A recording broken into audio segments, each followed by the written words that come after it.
All right, everybody, welcome to the I Disagree podcast. You know, I can honestly say the reason why we've named it I Disagree is because it's two words I believe that have not only changed my life, but we all wouldn't be sitting here if we didn't say I disagree. So here's basically what we stand for. In the past 3 years, there has been more disagreements, controversies, opinions, ideas, failed expectations, character reveals, surprises, disappointments, lies, beliefs, assumptions, and bullshit than ever before.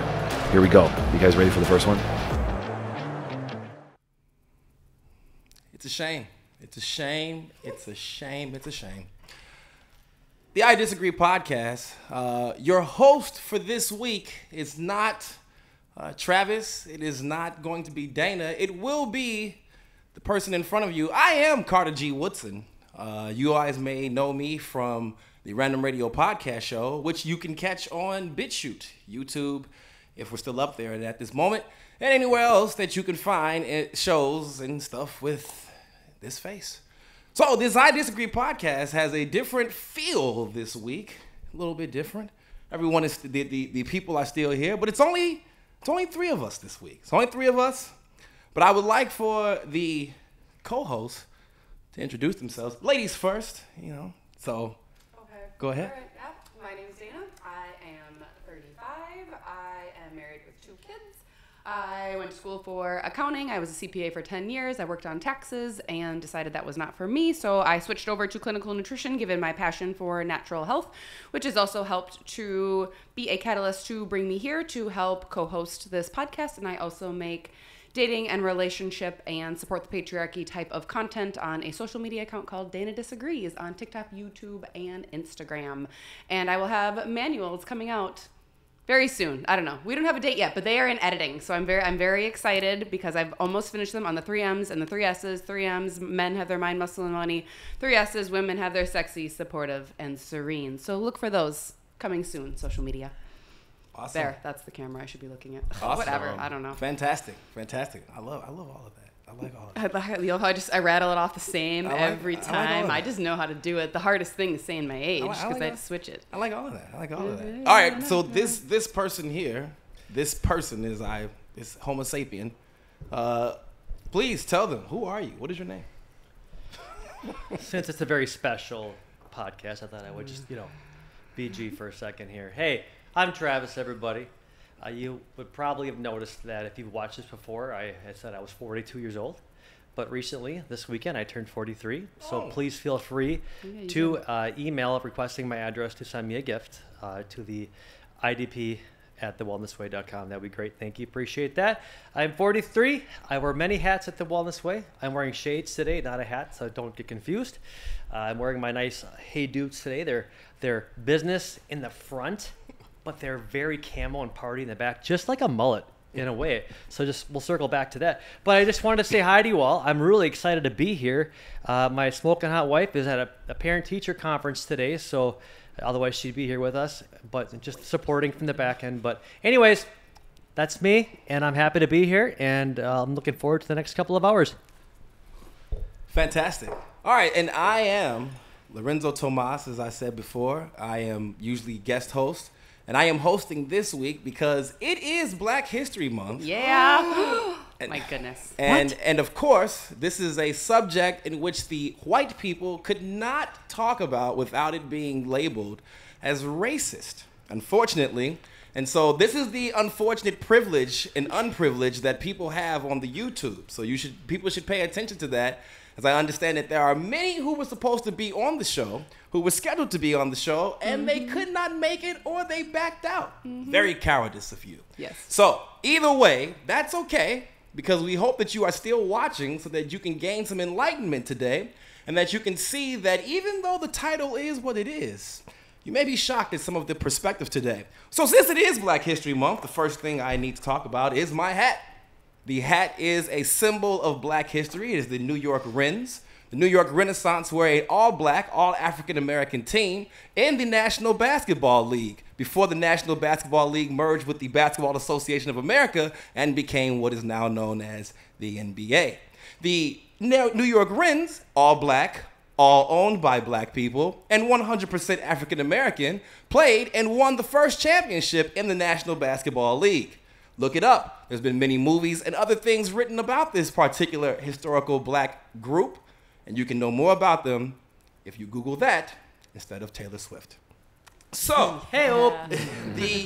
the statement today is, are we ready? We are ready. Do you want to do the statement quick?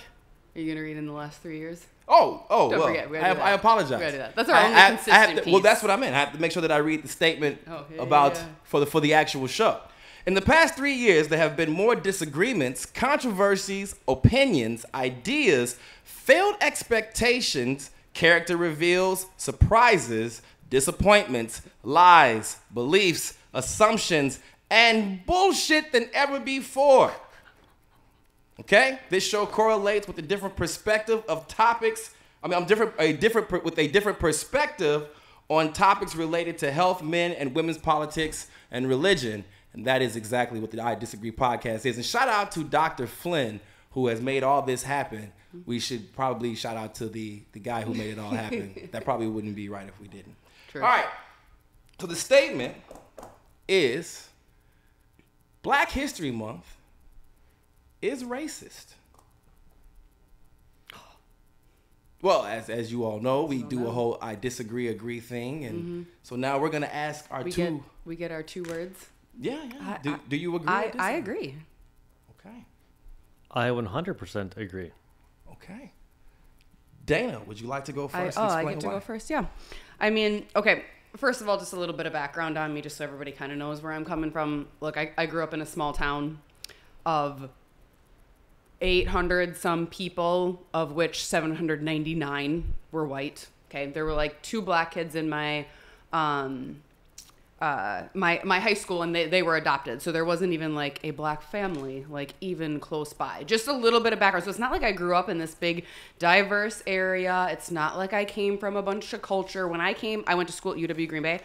I thought that was a big city, like when I came here, which that's just is like hilarious to me now that I think about it. But anyway, that's just like a little bit of background so everybody kind of knows where I'm coming from. It's not like I was raised in this super cultural melting pot of a town or school or clubs or anything like that. But anyway, I agree with this statement overall because and this is how I operate in life and this is how I operate in practice.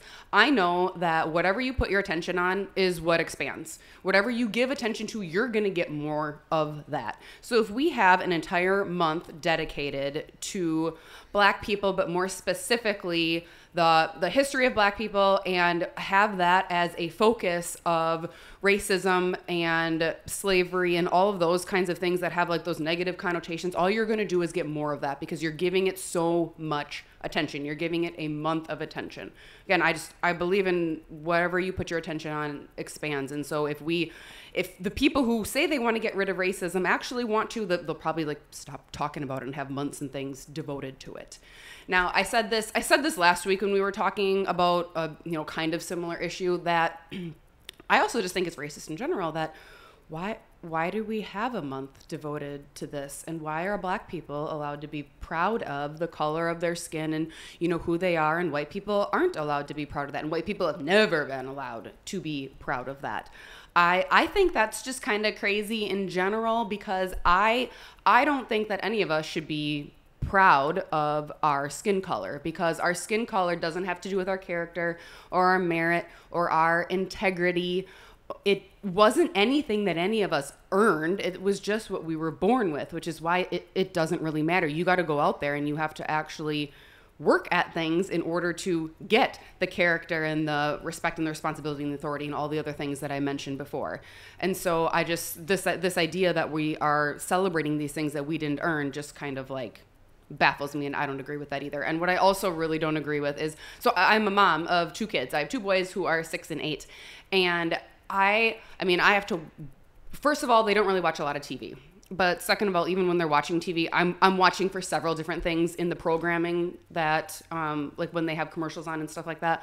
But one of the things that I have definitely noticed, it's going to happen this month, but what I've noticed lately is commercials on like your Nick Jr. and stuff that are like promoting the I don't want to say promoting, but like kind of maybe putting black people up on a pedestal, or maybe like kind of like having this background message of like that it's okay to be black. Or they have this one where it's like they call all these black kids like black sunshine, and like that they should let their rays go, and you know, stuff like that, which like that's all fine and nice. Yes, everybody should shine bright and make other people squint, and I totally believe that. But every time those kinds of things come on, I stop and I go over to my kids and I'm like, hey, is it okay to be white? And they're like, yeah. And I'm like, is it okay to be black? And they're like, yeah. And I'm like, does the color of your skin matter? And they're like, no. And right. And we do this like every time. Now they're actually kind of annoyed with me that because I'm asking them the same things every time. They're like, Mom, we know. But it just, that really annoys me too, that they're trying to get at the kids and that they're letting stuff like this be on commercials in kids programming, because what are we doing there? So I just, like, I have concerns as a parent about that in general too. But overall, no, I think this is racist. Travis. Good take, Dana. Appreciate it. You know, I double-checked my work while you're talking. Hope that's okay. I'm not much of a multitasker, so thank you for letting me do it on your behalf. But I wanted to double-check my work. You know, January through December, I noticed a plethora of anywhere from like 6 to a dozen health-related issues that month. What I'm getting at is this. I think one month there's ADHD awareness. There's all these things. But if you go down, you'll notice in February, there's something called Black History Month. And why in the hell would we just do that? Right? Why not Mexican? Why not Asian? Why not the immigrants? Legal or illegal? Why not anything, any other race? Right? We're sitting here and we're trying to lift these people up and put them on a pedestal, but what we're actually doing is we're giving them a participation trophy. And I grew up mainly white people around here, but two of my closest best friends were black. And they weren't my closest best friends because they were black. They were my closest best friends because we got along, we had a trust in each other, we developed a rapport, had nothing to do with the tan color of their skin. It had everything to do with them as a human being. So to sit here and lift up people who are obviously capable of lifting themselves up is just, it's a waste of tax dollars, it's a waste of time, and we need to start treating them like a human. Right now we're treating them like the redheaded stepchild in the back. We really are. You know, and we're sitting here and we're honestly, if we're going to go over the months, let's look at the LGBTQ month in June that we have for them. No, that's a legal thing. That's an actual thing. So we should be able to talk about it and say it. So we're equating them to a specific group of people, not a race. And I'm looking at it from all angles when I'm talking about this. None of it adds up. It doesn't make sense. And then not only do they have February, but they actually have parts of June too. Juneteenth, right? Which if I remember doing the research right, Juneteenth isn't even accurate of when the slaves were freed. But that's a whole other conversation I'm going to let you take because you're the history buff. But so where does this end? Honestly, I feel bad for African Americans because they're sitting there, you know, probably feeling like that special kid that didn't deserve it, right? Let me ask you a question, Dana. Did you ever raise a slave? Did I ever what? Ever raise a slave or own a slave, whatever you want to call it? Did you ever do any of those things? Like, did your ancestors, maybe down the line, maybe? I don't know. Yeah, you have to go back that far. My point is, I understand that was a dark time of our history, and I don't mean that as a pun. I mean, it was a bad time. It was horrible. It was horrible. But I can't sit here and pay for the sins of the evil people out there. There's evil in all areas. Right now, it's a huge drug problem. Guaranteed drugs weren't nearly as much of a problem back then as they are now because we got all these different variants of drugs. You know, I think we talked about the trank and all those things. So we all have problems. We all have baggage we brought with our generation. So why do we got to keep this one? I believe it's because there's an emotional attachment that specific parties want to use to get an extra vote. You know, I think 11% as of 2016 was African American. I could be off on my numbers. It's been a hot minute since I looked. So there's a wonderful there. There's a bunch of free votes right there. You know, let's the immigrants. They can't count the votes because you can't tell, but we'll try to make it legal for them to vote. They're finding all these ways to take people from the outside and make them special so they vote for you so you can keep controlling America the way you want. That's my personal opinion. But, you know, at the end of the day, if we're going to keep it apples to apples, why not Mexican? Why not Asian? Why not immigrants? Why not white? Why not tall people? Why not short people? You know, where does it end?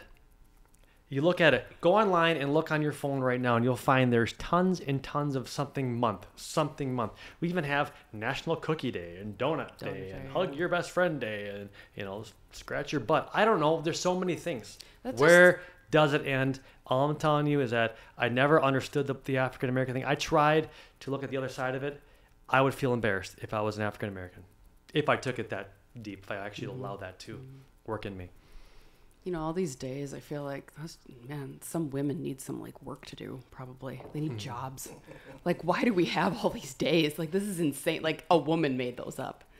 Or, I don't, actually, you know what? I don't know. I could go 50-50 on that. Maybe a man made them up because a lot of them help make money. So, like, that would actually make sense then. Yeah. You know, I don't know.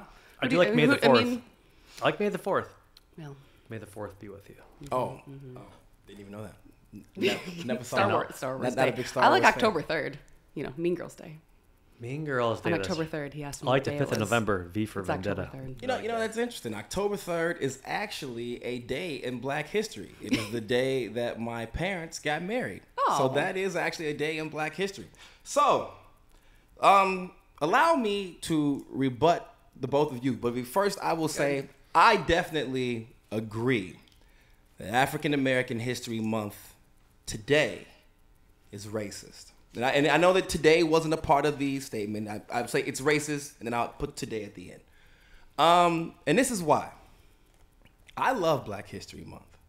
I grew up as a young child who absolutely was enamored with the idea that there was a history that existed about my people that was great. And I was like, as a little kid, I thought it was fantastic. Black History Month, since we're talking about it, was started in 1926. It was actually Black History Week. A man named Carter G. Woodson, a black man, decided to create this week, the week of Valentine's Day, in honor of Frederick Douglass, another black man, and in honor of Abraham Lincoln, whose birthday, I believe, is on the 12th or the 14th, somewhere around there. And it is because Abraham Lincoln freed the slaves. So an African-American man created Black History Week to honor African-American history in honor of another African-American man. And that was awesome. No white people were involved. It was all for African-Americans. As a matter of fact, the association for the, I believe it's the History and Life, I could be wrong on the actual pronunciation, but it's a group that started in 1915 in Chicago. They were the first group to start focusing on African Americans knowing African American history. What I think is racist is when African Americans say things like African American History Month is in February because it's the shortest month of the year. Essentially diminishing all of that hard work that black man did to honor another black man in the name of black people knowing their history. They diminish it and give the credit to the white man. And then I hear African Americans say things about how, well, you should see that's an example of white supremacy. And what I believe is that you say what you actually believe, what you feel. You'll tell me that in your words. And if you say to me that the white man gave you a month when there is knowledge, historical proof, this is not my opinion. If somebody is watching the show and you don't believe me, feel free to do your own research. When you prove me right, please contact me at rrpshow@gmail.com and tell me how right I was. I will appreciate your email. And so what you can then understand is that this was never a holiday given, a month given to any black people by any white people. Why are you making the white person supreme? He had nothing to do with this. In 1976, Gerald Ford decided that African Americans, in honor of the bicentennial of America, because of their contribution to American history, they deserve a month. That week should be extended into a month. So that means that from 1926 until 1976, 50 years, not one African American, not an NAACP, not one group stepped up to the plate to say we deserve a month. That is what I think is racist. Our people do not care about this month. Even right now, I scroll through different websites, looking Google the different news to see what exactly what are Black people doing for Black History Month? Because I would think that there'd be tons of stories about Charles Drew and William and Nathaniel Hale. William Nathaniel Hale. These people who are Black people in history. Thurgood Marshall. Thought there would be tons of information about that. No. They were telling me about Black Today. That is Beyonce. So I don't care about Black Today. This is Black history. I want to know about things that happen in American history involving African American people. It's not out there. There's history today about Africans. Oh. Do you want to tell me history stories about the Klan as well? Because if we're going to talk about Africans, I'm assuming you're okay with talking about those who enslaved Blacks first? Absolutely. And sent them over here. So you'll honor them during Black History. Well, why don't you honor the Klan? Ugh. Right? I have a question. Yes. When they started it and they had a week, what did they do that week? Like, would you say that what they started doing back then was like an actual legit, like really cool celebration? Because what they're doing now isn't the same. Yeah, I mean, but what did they do then? Well, so there was no television, but there was print. Yeah. So they would put it in the newspapers and they would talk about Blacks who were historical. Okay. Blacks who fought in the Revolutionary War. Because many African Americans don't know anything about Paul Cuffey. They don't have no idea why Crispus Attucks is important. They would talk about Blacks who fought in the Civil War. They would talk about Blacks who were instrumental in creating that whole process. They would talk and even talk about white people who were instrumental. This is another facet of why this is racist. So we can't talk about the contributions that whites did to Blacks getting free. Oh, no. We can't talk about that? During Black History Month, wouldn't the examination of slavery from all angles, where we look at the contribution of whites who provided, like John Brown's Rebellion, wouldn't we look at that during Black History Month? That's a part of Black history. So we honor Abraham Lincoln. He's the only one. He's the only one. No one else. No one else can get honored. No other whites can get honored. That's off limits. Right. This is also more racism. Faux history. This is another example of racism during this month. So you're going to tell me about 1619, or oppression history. You want to only tell me about Jim Crow and slavery. That is not what this month is supposed to be about. It's supposed to be about the triumphs, the things that Blacks did, the accomplishments, things that they did that were great, how they made America as a whole for Blacks, whites, Asians, whomever to be better. Not to hear about how the Tulsa riots happened and then lie to people and tell them that was called Black Wall Street when Black Wall Street was really Raleigh-Durham, North Carolina. You can look it up. It's going to be Black history facts all over the place today. You might as well get your pens out. It's going to be Black history facts all over. They're going to come at you like goddamn bullets. You're not going to be able to duck and dodge them. I'm going to shoot the fuck out of you with these facts. Because you need to know why this is important. It has nothing to do with white people. It has everything to do with a group of people who claim to be disenfranchised, who claim to not be able to accomplish things because of slavery, who claim that they have been so hurt and disproportioned economically, educationally. This is an opportunity to find out about those who made a difference for the betterment of African Americans and to honor them. I don't have a problem with every month. Matter of fact, in a rebuttal, because I was not going to rebut until the end, but in the rebuttal to something that you said, Mexican History Month does exist. Does it? Okay. Native American History Month exists. The only months that don't exist is, Irish History Month used to be March, but apparently that is now Women's History Month. Don't know how that happened. And it used to be, and I guess Polish Americans in Chicago are honored for a month. Italian Americans are never honored. We never talk about German Americans because perish the thought that you talk about all Nazis because all Germans must. Obviously. Right. I'm half German. Well, that's why I talk about the guillotine and stuff so much. There you go. Well, the guillotine, wasn't that French? Well, I don't know. Yeah, actually it was. And there's also no French American month. There's no Nigerian American month. There is an Asian American and Pacific Islander month. So they do have other months for other races. However, Jesse Lee Peterson and myself, we have decided that July is White History Month. because we feel as though white people deserve a month to honor their history, because there is no month to honor their history. I know that people will say in the comments section, but they have all year. I don't believe that. When do they have all year? When do we take the time to honor white history? I've Definitely not in February. Well, not in February, and then we can't in November, and we can't in October anymore, because a Spanish man has now been considered white, because everyone who's from Europe is now a white person, right? So that and for people who want a little history, that all started when John F. Kennedy. Everybody wasn't ethnicity until John F. Kennedy became president, and all white people, pale-skinned people, were white. So this is to me why it's racist. It's not racist because it's a month and it shouldn't exist. It 100% should exist, and a month for your people, for your heritage should exist. A month for your people should, and a month for your heritage should exist. There's no reason why we shouldn't learn from all Americans who provided something of benefit to all Americans. I don't see an issue with that.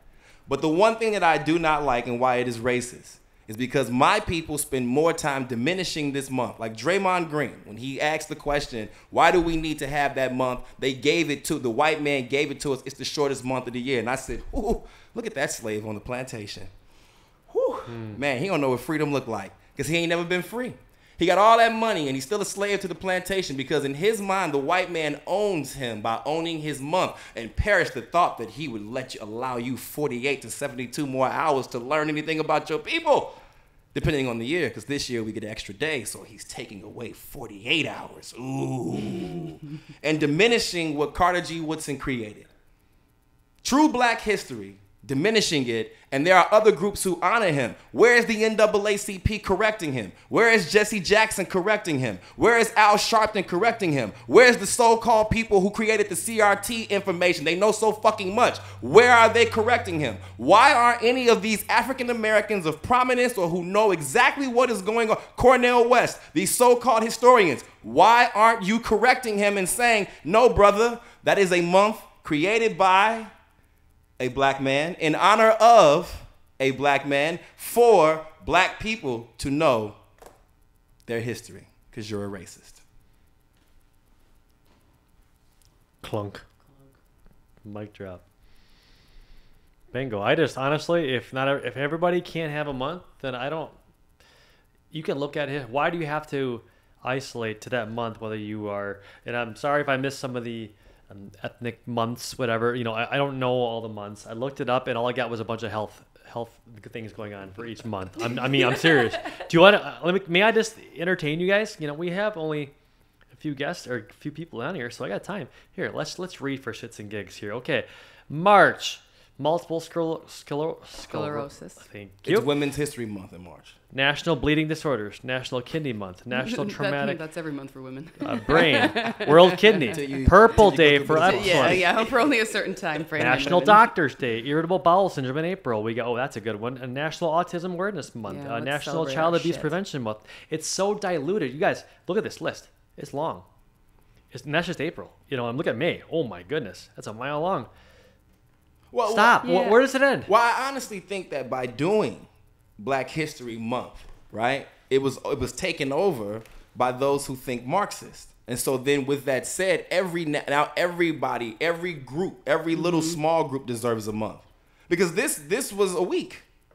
It was specifically done in a certain week just for black people to learn about their history.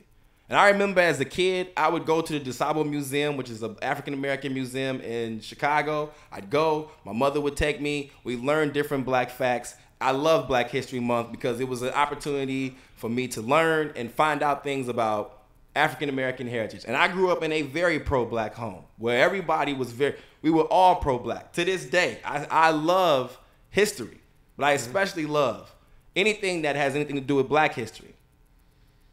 Let me ask you a question, just for shits and gigs here, and to be the devil's advocate. That's what we're trying to establish here anyway, so it kind of works out. Why can't you do that in March? But can you only look up lady stuff? Ladies is the March month. Okay, I'm trying to get at it. It's not that it's wrong that it's February. It's why do we have to specifically make it about? I get it. Carter G. Woodson in the week. Yeah. I get that. Yeah. But why do we have to limit it to February, why can't we just look at accurate history? We know the answer, but I'm trying to explain to you where my frustration comes from. Mm-hmm. Am I supposed to kiss the feet? What? Because like the media tells you you're supposed to. I'm a white man. I suck. White man bad. I'm almost as bad as orange man bad. Mm-hmm. And at what point? Why can't I look in December? When I am curious about something, I look it up.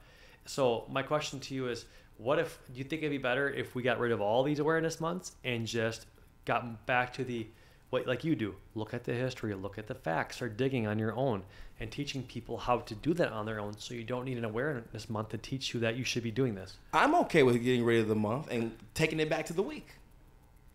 Take it back to the week of Frederick Douglass, right? And let's take it back to what Carter G. Woodson had. I'm okay with that. I don't want to get rid of learning about my history, right? I don't want to take away, because I think that honestly, every week we could do that, right? Yeah. Then the next week we could do French American History Week, right? I don't even think that Black history, I honestly don't think that Black history does enough. It does a service to America today, because we try to limit white people out of it, right? Mm-hmm. We try not to tell them about this history too, even if they're interested, right? We try to make it so that it's so Black centric, it makes white people uncomfortable. And then we don't, like I said, we don't talk about things that even really matter. So we don't need a month. And then all that's gonna happen is come March, it's gonna be a bunch of complaining that no one took enough time to look into Black history. Yep, and here's the thing. I honestly think it would be perfect. Have a Carter G. Woodson Day. Yeah. You want to know why? Because if I'm going to be a guy looking in the history, right? Because I'm always a guy looking for accurate history. That's why I'm loving our conversations we're having here and at home or whatever, like just solving the world's problems. We go home together? Yeah, we eat tacos. We get Joe that came on here, and we just crush it. Whatever. Anyways, my point is, I'm going to look at Carter G. Woodson. I'm going to go look him up. And I'm going to start researching the man who fought for his race. Mm-hmm. So I think, in my opinion, I love you got the Martin Luther King Day, or you got this. Make it about that. Because I think you dilute it to the point where it just gets pushed off to the wayside. It's so natural and normal. You're almost callous to it in your heart because you don't care. Mm-hmm. But if you make it about a specific person at a specific time, you can make it about that person who stepped up during a time that needed to be stepped up and bring up History Month that way, or History Day that way. And then people can look up, because I'm a rabbit trail guy, and I guarantee you that many people on the internet, they start doing the swipe and they're looking. Right. You type in that, and you're gonna get a lot of information. You can look at it that way. That is true. Yeah. That is true. Well, another thing, even with all of that, right? So you do your own research and all of that.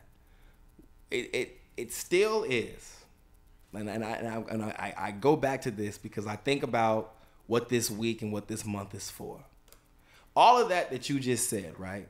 I still wish that African Americans put that much effort into knowing about this information and knowing about Carter G. Woodson.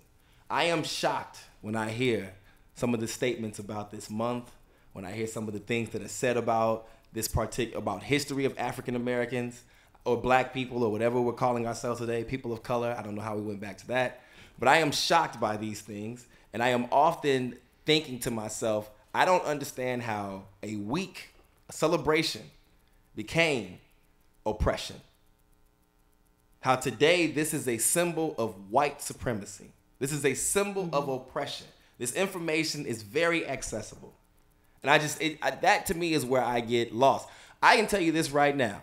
There's a school in Wapaka. I'm not even going to say the name of the school. So if you don't know what Wapaka is, you go look up Wapaka on your Google geography maps, and you go look at this little ass town called Wapaka, Wisconsin.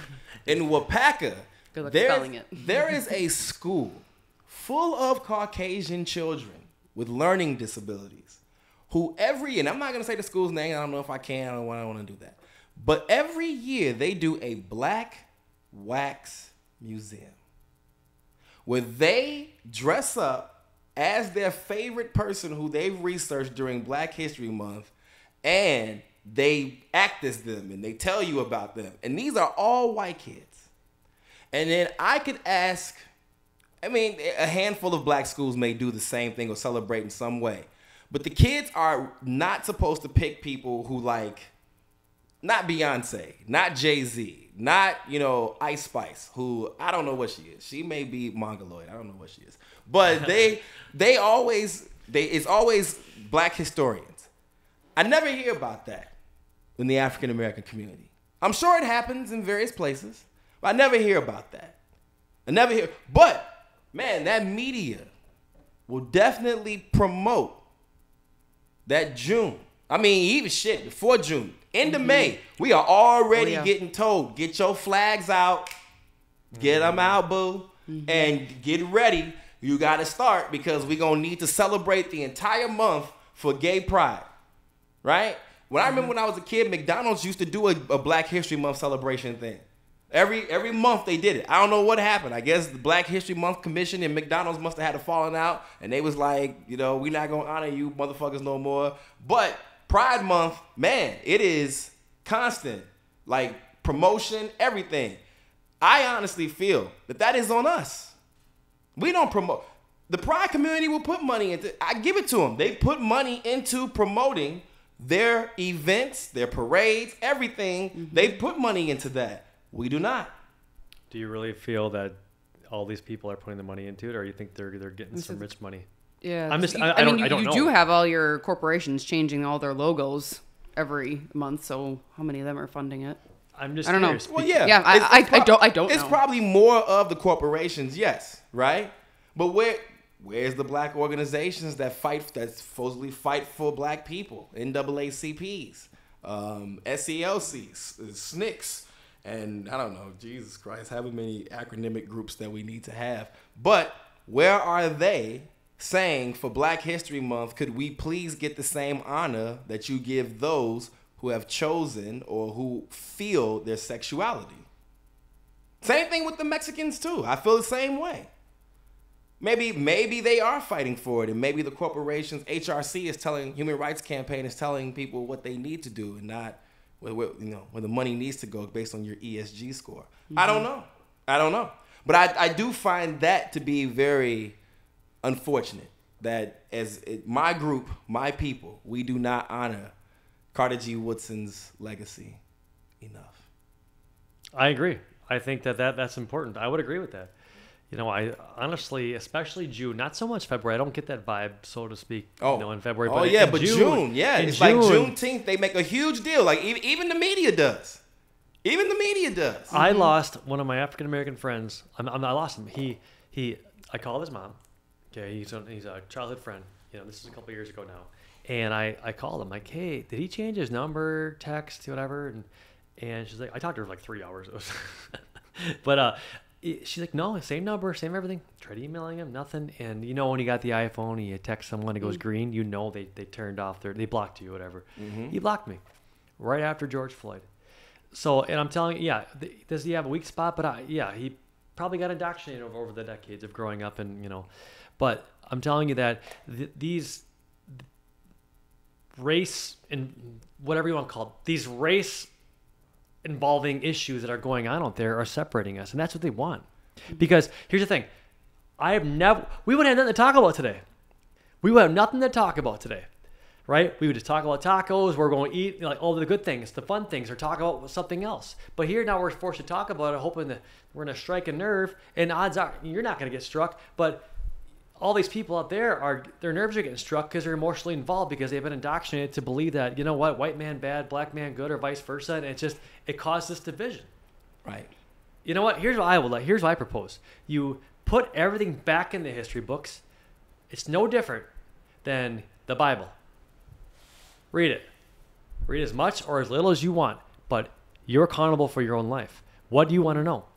Obviously, you dug in the history. It's given you discernment and understanding of what to do and what not to do. A lot of people don't. They're just spoon-fed what they want us to hear. Orange man bad, white man bad, Jesus bad, embrace the queer, embrace this, embrace that. Drugs are fine. You can steal up to $900 in California. It's fine. No big deal. Let's just embrace all that. No.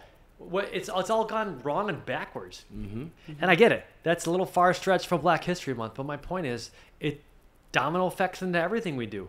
To where now we're just arguing about stupid little acronyms and Black History Month, and we've lost the meat and potatoes of what we're trying to accomplish, or what Carter G. Woodson was trying to accomplish when he wanted this week. Right. We're lost it. Everyone has their own idea what they want to do.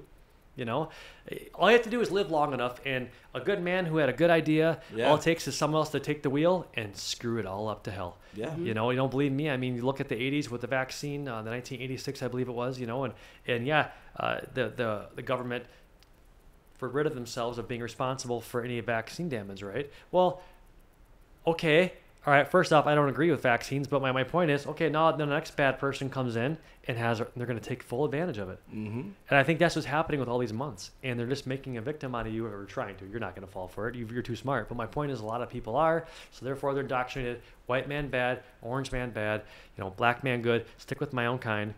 Meanwhile, the same people that are trying to get your vote through emotions have abortion clinics all over the United States. If black people hump as much as they say they do, then shouldn't they be overpopulated and we're underpopulated?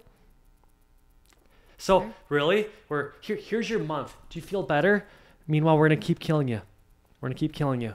You know, where does that end? We're going about it wrong. Protect them. Protect them the right way. Be a brother to them.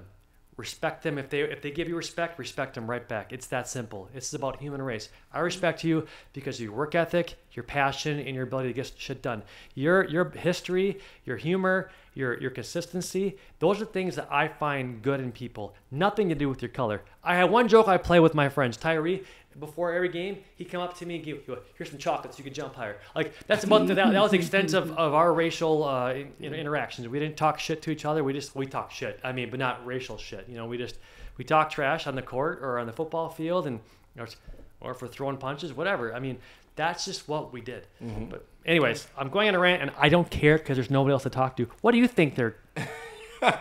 You get what I'm saying? I mean, do you see how this all just kind of it's just like watching snowballs going down a mountain. It's an avalanche. Right. Well, and Lorenzo, I mean, I always really appreciate you having you here because of what you can bring, like, from the history piece. Because history is not my forte. Guys, it took me, man, I don't know, I'd have to ask my mom, but I was solidly the second half of high school before I could even remember the Union was the North. Like, I know. Like, I just, like, I'll have it.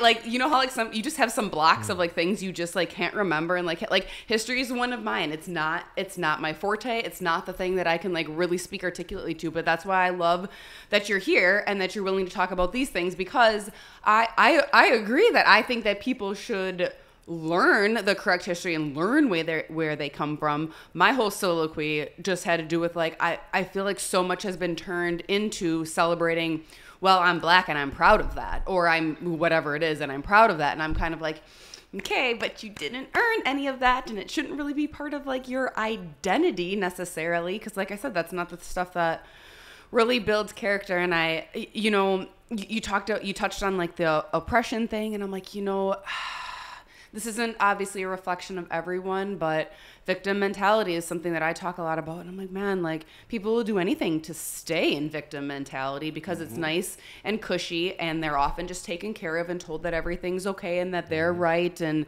don't mess with those people. And sometimes I just wonder, I'm like, is that maybe what this month is turning into? Because now it's just some other excuse for why you haven't built the life that you've built. Right. Not for everybody, but there's some of that going on, not only this month, but, with other people and stuff too. But because there's a huge focus on the negative. Yeah. There's no focus on black positivity. Where you put your attention. Right. Yeah. There's no focus on blacks who have, you've done it, right? Mm-hmm. Whatever it is that you needed to do, you did it, right? The focus is on Jim Crow, slavery, the oppression of black people in the 70s, the 60s, the oppression of black people after the Civil War. It has a timeline too.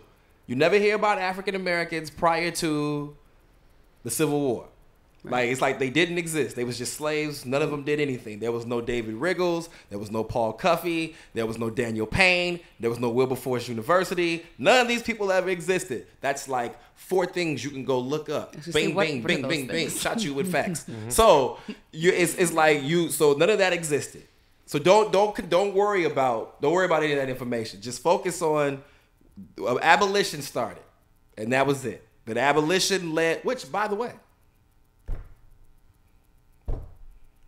the anti-Nebraska movement, which was pro-abolition, moving into the West, started right here in Wisconsin in Ripon. Oh. So that's a little Wisconsin Black History fact. Bang, bang, another one. So, because we constantly focus on oppression, there is no way for this month can't even be honored by everyone. It can't be it can't be celebrated. It becomes an oppression. I agree with you. It does become that. It is seeming more like it's about oppression, sadness, and maintaining victimhood. And when people come out and they pander to the African American community and politicians, and they use this month as an opportunity to gain votes from the black folks, to come and tell them about the oppression of black folks, right? I, as an African American, would be very offended. I'd be like, that's ridiculous. Don't come here talking to me about that. It's a monthly celebration. You come tell me about Marian Anderson. You come tell me about Booker T. Washington. Don't tell me about, I don't want to hear about no black oppression. I can hear that anywhere. Netflix has tons of shit on that. Hulu does too. Disney got it all. I don't need to hear that. I got that from your media. But you're right. And that is what it's become. It's become more of a month to disrespect whites, diminish the role of African Americans in creating this, and create a victim class. Well, create a more. Yeah. Keep them in that victim class. Essentially, as Malcolm would say, to keep them attached to the plantation, known as the government. Right. I'm going to say something here that's a little ballsy, but that's what we do here, right? Okay, then I got Margaret Sanger. Remember her? Yeah, she was sitting here last week. Yep, yeah. Was it 1920s or 30s where they started the eugenics? The Planned Parenthood.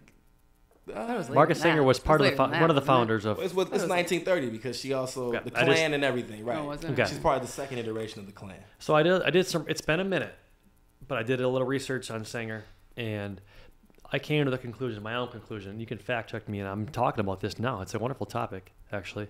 I really believe, and based on the evidence that I received, that Sanger used abortion as another way to create slavery in African Americans.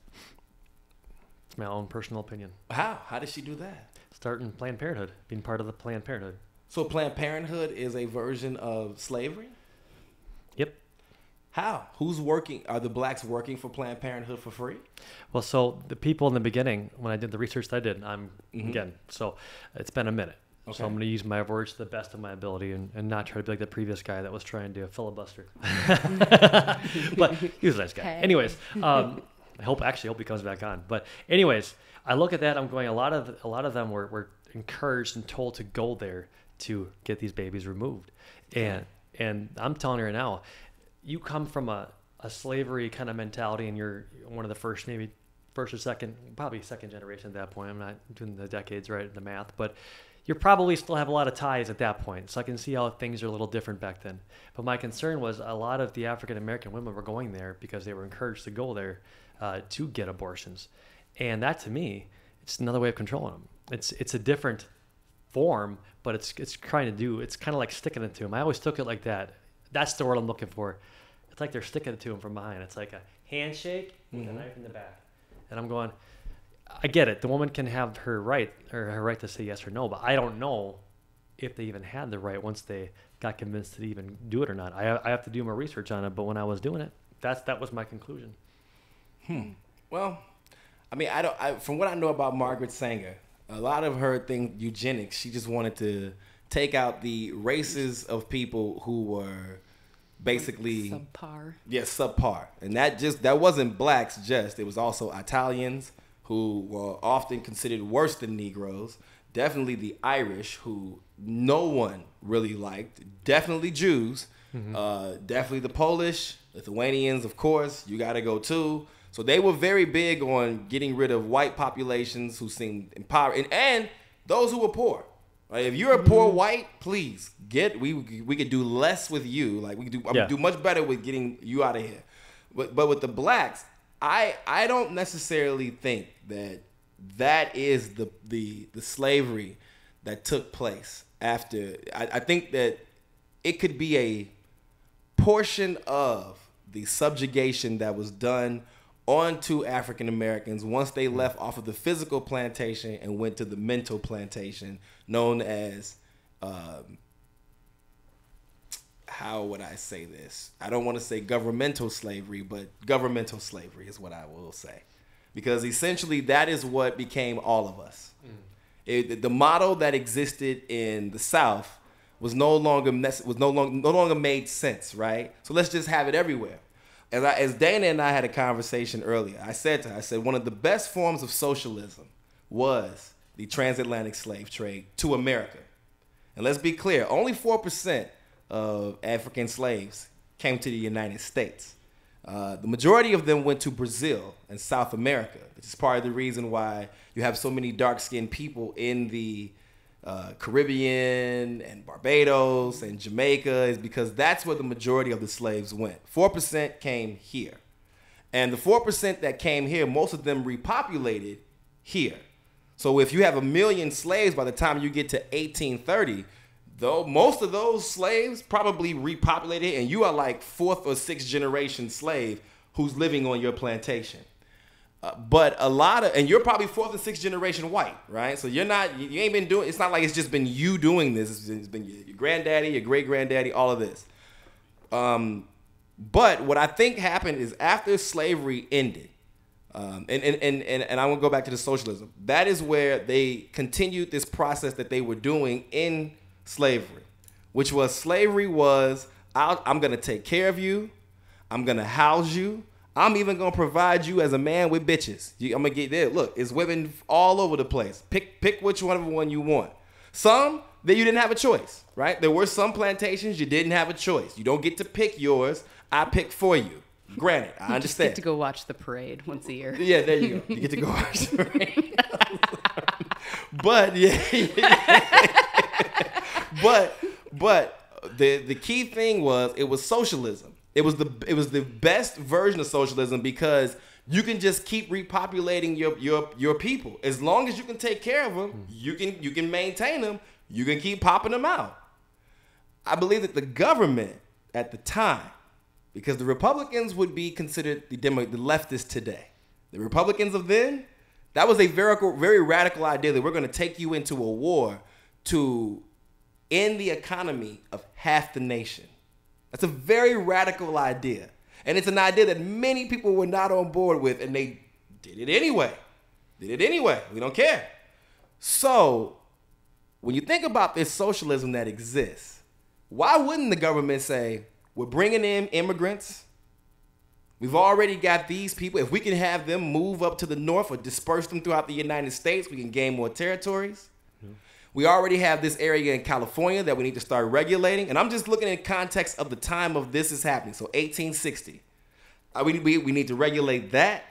We're having some issues with our economy. If we can get these people off the plantation physically and get them onto a mental plantation where they still believe they're slaves, yet they are physically free, we never have to worry about them ever uprising against us.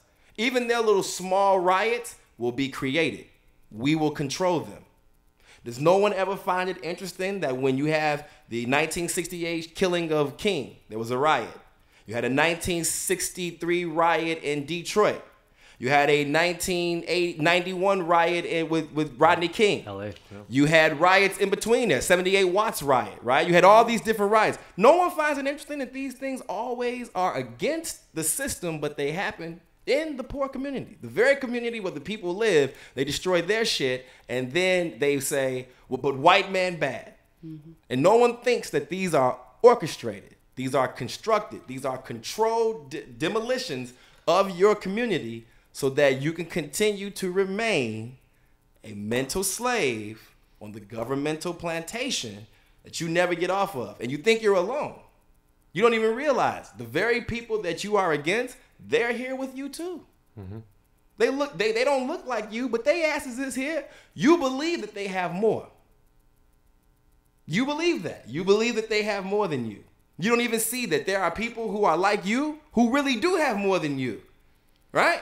There's tons of African Americans who have more than African Americans. They're not doing anything to help those blacks get off that plantation of the government. But they'll tell you, man, we think that government, man, is just keeping us back. Is it keeping you back, LeBron? Is it? Is it? Is it? He's still playing? So, yeah. But you see them, and I think that the plantation became everyone. I think that the Margaret Sanger thing is just another part of the process of control. Same thing with COVID. It was a part of the process of control and how they divided the people up with that, utilizing race. So black people, they were saying that at one point in time, no one was talking about blacks getting it. And then next thing you know, it was all about blacks getting it. Blacks and Hispanics. You were like more disproportionately. Right. I forgot about that. Then, or like your side effects were worse. Or And one thing that they didn't want to do, what they didn't want to do was point out how, well, in the black and Hispanic community, there are higher levels of COPD. There are higher levels of high blood pressure. Mm-hmm. These things are leading to African Americans being more susceptible to this disease this COVID that obviously attacks your immune system. Nope, we don't want to talk about the diet. We want to talk about race. Here's the thing, and I don't even care who hears this, but because he's already been blacklisted. But Andrew Wakefield was a doctor that worked at the CDC, very well known. You won't find him on the internet unless you go to DuckDuckGo. And he came here a couple of years ago, and we had to have security for him and everything because a lot of protesters and everything. But he was the one who found the MMR vaccine to have a very horrible effect, especially on the male African Americans between the months of 12 and 18. If the MMR vaccine is given, I think it just a skyrocketed amount of men that were African American would get autism from vaccine damage. Now, they put that under the rug to protect themselves, but you shouldn't have to if you did the 1986 Act, you signed it. So why are you hiding that? Why are you hiding that information, then blacklist this guy, call him crazy, and try to just throw so much litigation his way for what he did? All he did was his job, his protocol, and he showed us all the things he had to do. And he did it, and they still stuffed it. They still stuffed it. And I'm sorry, but what if you are so pro-African American and with these months, shouldn't you have a bit of conviction or even shame over the fact that all these African American boys between the months of 12 and 18 are getting autism? Not only are you keeping them enslaved through the projects and all the government spending, the government enslavement, that you could call it, right? Now you're sick. Now you're screwed. Now you have no life. I'm sorry, that's messed up. Yeah. And then to hide the man, we should be lifting this man up who blew the whistle. Yeah. Instead, is he black? No, nope. He's white. He's from Europe, and he came. It's not European history. It's not our month, Travis. It's not our month. Well, you're not European. You're American. What are you talking about? But my point is, you know what? Like I look at all this stuff, and I see stuff like this. I'm going. I see a lot of reverse racism. I see a lot of reverse slavery. Oh. I see. I look at, or not even reverse. That might not even be the right word. It's a different form of slavery, I think, or at least. It's governmental control. Governmental control. Everything is back to control. Words are hard for me sometimes, but I know what I'm trying to say. It's you guys are still at a disadvantage, and it's just hidden between the lines. We have to look for it, and then we have to accept it when we see it. Well, I think the disadvantage is at this point it's now more us doing it to us. There's no other group that has black leadership. And what a wonderful way! Look at them black guys, just a bunch of idiots, bunch of thugs, you know, gangsters. I don't even have to say anything about it. You just fight yourself off, and that's sad. Right. Because I didn't grow up though. My parents, they raised me to love people for who they are, not what they look like. Right. You know, and it's sad because that's why I get so angry about this topic, because I'm sitting there going, you know, my best friend to this day, Tommy Jackson, 56 years old, good looking young. Everyone thinks we're the same age. I am not 56. Anyways, you know, I'm sitting here, we get along. It has nothing to do with this color. I don't feel a pity friendship. I don't feel nothing. I knew him through church, in my previous church, and we connected through a class, and we never let go of it. We just stay connected. And it's been awesome. Nothing to do with color. Why does it always have to be with color? You know, maybe a couple decades after, you know, the war, I understand the aftermath that comes with it and the racism that lingers after a war like that, right? Because it's still you have to convince half the nation, even though they lost, that they were wrong. So I mean, I get all that, but we're 150 years roughly, right, out of this. At some point, we have to do what Morgan Freeman said. We got to stop talking about it. Have I ever talked about race with you besides today? We ever talk about it? We talked about facts. We talked about sports. We talked about... I think we did talk about a NASCAR race. It's true. Probably did. I just watched that Gran Turismo movie with my son and my wife. It's pretty good. Anyways, but no, it's... At certain points, we have to start listening to like what people are saying. You know, Morgan Freeman. He just said, "You don't want." I don't know Morgan Freeman from Adam, but I do love him as an actor. But when I saw this clip, I'd say about 10 years ago, you want to stop racism? Stop talking about it. Which is what we're doing today. Bingo. Talking Just about it. Talking about it. But it's like, well, you got to have some kind of discussion about it, I guess. This is great. And to try to just like I mean, okay, people in at least like the short run, they're not going to really stop talking about it though, because you're talking about like all this governmental control and, you know, the media plays in and all these things. Well, because when you keep perpetuating that idea to people, well, it keeps people occupied on something that they shouldn't be occupied on. Well, because they can't destroy it. Well, yeah. You know? And then it keeps them talking about issues like that and thinking that we all don't like each other when that's not even really true. But if you can keep people like that, then you keep us from talking to each other and realizing what's actually going on and realizing that it's actually us, we the people versus them the tyrants, which is what I always say. And it just, that's why that keeps going on. And then we don't pay attention to issues like, you know, the economy or crime or something like that, which are other things that we probably should pay a little bit more attention to than what the color of people's skin is. Yeah. Perfect segue, because you know what? If you want to actually just talk more racism for a second, let's talk about the Native Americans. I have a lot of people that I know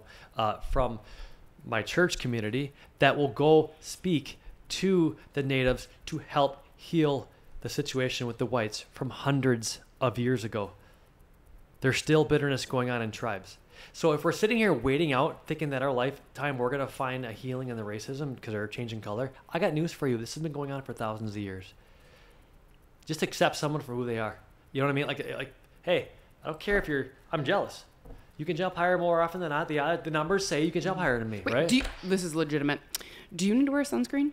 No. Oh, okay. You just get... I legitimately was not sure. I don't even understand what sunscreen does. Well, first of all, it's toxic, everybody. So, like, unless you have a very clean brand approved by someone who works around here, probably don't wear it anyway because that's what's giving you skin cancer, not the sun. That's my plug for that. May I ask you, so, I mean, tabling the native, because we're here for Black History Month, right? So, I do have questions that have nothing to do with race other than just what comes with it. You know, David Goggins talks about not being very buoyant, right? Am I saying that right? Is that true? Is that why black people have a harder time swimming? Like they sink faster? I don't know anything about that. I swim. Do you have an extra muscle in your legs, and that's why you can jump higher? These are the most racist questions. That's why we're asking. No. Like, you know, I mean, these are not in tune with Black History Month. Those are questions I want to know. Like, hey, like where in the history did the buoyancy go away? Because like he said it. So what he does obviously with the ones who jumped off the boat, so it was a long time. So David Goggins, they were swimming their asses. David Goggins, well, he said he had a fear in the Navy SEALs to swim. So to conquer his fear, he tied a rope on his wrists, behind his back, and he jumped in, and he had to survive. And he kept saying buoyant, and I'm going, is that a black thing? Like he goes, like, you know, black people can't swim. I'm like, you hear that in movies or something. I'm like, okay, I don't know if that's just a thing.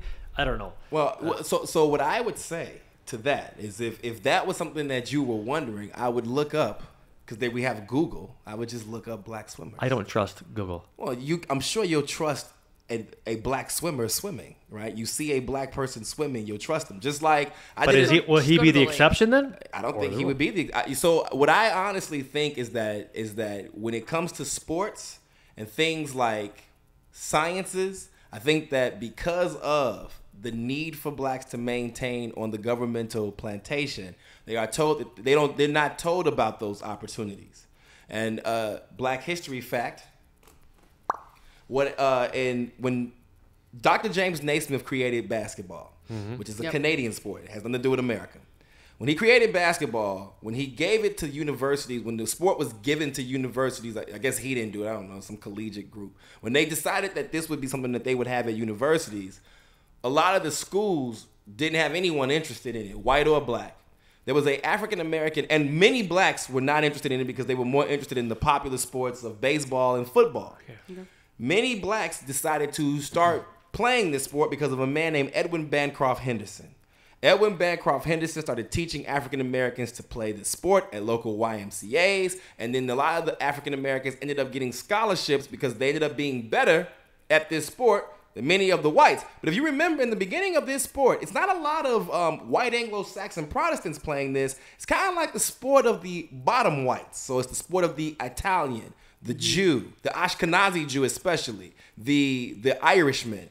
This is who plays this sport, right? It's the German is who plays the sport. One of the in that league I talk about with, the NBL. One of the leading scorers is Leroy Edwards. I think he's from Oshkosh. He played it for the Oshkosh professional team. He's just like some German dude who's just running around playing, and he's not. Nobody is like impressed with him. So I honestly think that when it comes to these sports, it's that blacks take opportunities away from other blacks by not telling them. Like, how many blacks are playing lacrosse? How many blacks are playing croquet? Pickleball. Right? Pickleball. Wiffle ball. No, it's not a lot of, how many blacks are playing ping pong? How many whites are playing fucking ping pong besides Dwight Schrute? So it's like, when you actually think about it, you have a situation here with the sport thing where I think that because we're not concerned about it, it's not that many of us in there. I did an episode on a thing called black fishing, which is where white women do things to their body because they like black stuff. Like, so they like get braids or tan themselves so that they look like African American women, or they look Puerto Rican or something. Mm-hmm. And so therefore it's called black fishing. Well, upon my research of doing this, I discovered one of the top black fishers, literally a guy who goes out and catches black fish, is a black man. Is it Hootie and the Blowfish? No, see, there you go. See, you're just disrespecting black fish. So, I saw Blowfish. I thought an opportunist, fishing and black. Either way, so we probably could transition. Now we've had our Black History talk, right? We've needed. Do you have everything you need to say out about Black History Month? No. You know what? At the end of the day, judge people not by their color, but by how they choose to present themselves. And if we can get to that, I think we'll be in a much better spot. That is the most obvious statement in the world, but it still has to be said. Stop looking for reasons to not like each other because the news tells us. Start respecting each other because you're human beings. Mm-hmm. There, now I'm done. Everything just comes back to control, and the government and the media have a whole lot of control, and I talk about that pretty much just in every episode. So if they're talking about it and they're making a big deal about it, you probably shouldn't. That's very true. That's very true. And I'll say this before we move on. If you are a person who is out there you are a person who feels like you learned something here today about Black history, and you would like to know more about Black history, and you're like, I always wanted to know, just don't know where to start. You can start with individuals like Lewis Hayden. You can start with individuals like the 1850 Fugitive Slave Act, which was illegal in one state. That state was Wisconsin.